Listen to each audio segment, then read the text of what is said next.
Modes, back to modes, and possibly the number one reason why folks never get to understand modes, and that is because they're always, or at least consistently, seem to be explained from a very specific and kind of strange point of view, and that is keeping the tonic the same note always. Now, they're difficult enough to understand on paper. When you take it to an instrument and you hold on to the same tonic, the same note as a tonic, it becomes an absolute impossible mission. There's no way you would understand that. So you have to look at modes in a context, in their context. And I'll use this particular illustration, diagram, whatever you might call it, with this matrix at the back, which you can download from the website and print it for yourself. Quick reminder that you should get yourself this absolute treasure also. So we're going to use this idea of a fixed solfege, and we're going to pick the initial scale at the very top, just because it has lovely simple letters from A to G. And as we always do, we're going to build that 12-point circle, or an approximation of a circle. So that's 12 o'clock, 6 o'clock, 9 o'clock, 3 o'clock, and then two dots in between that to get to a total of 12. And at the very top, at 12 o'clock, we're going to have La. So we're going to use this idea of the solfege. La, ti, do, re, mi, fa, so. At these very specific points. So we have 12 o'clock, 2 o'clock. It's a bit boring watching this, but it's good practice getting used to doing this on your own.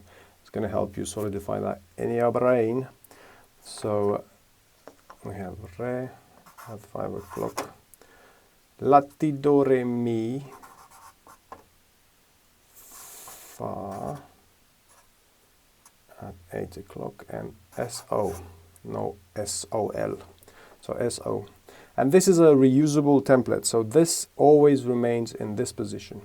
So whichever of these 12 options, 12 rows you pick, you're always going to have this as a template.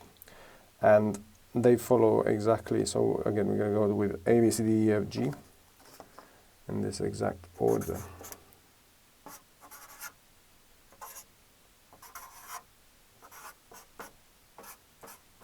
You will notice that some countries actually have gotten rid of the letters and are stuck with this idea of a solfege, and then they've added flats and sharps, a sort of alternative to this particular idea of the tuning system.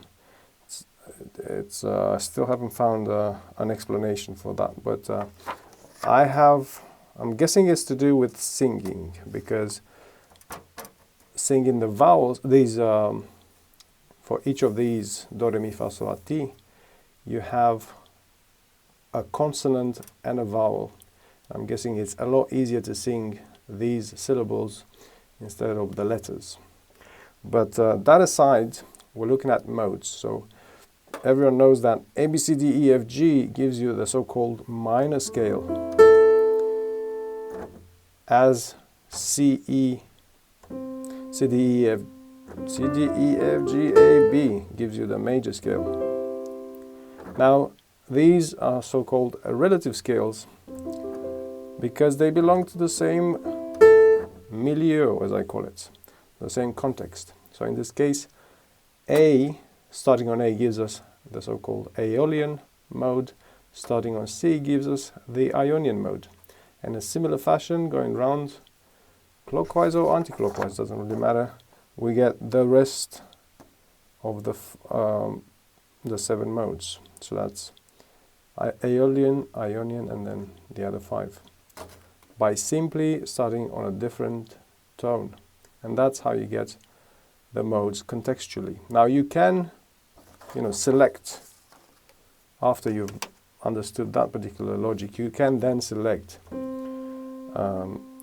for the same note. But you'd be looking at different contexts.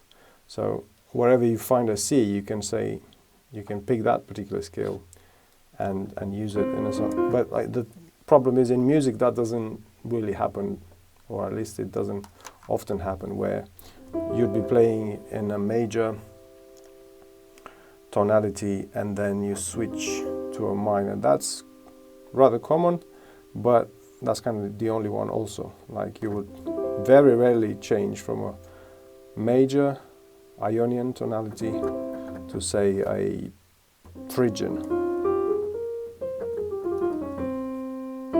I've never heard it. It's possible.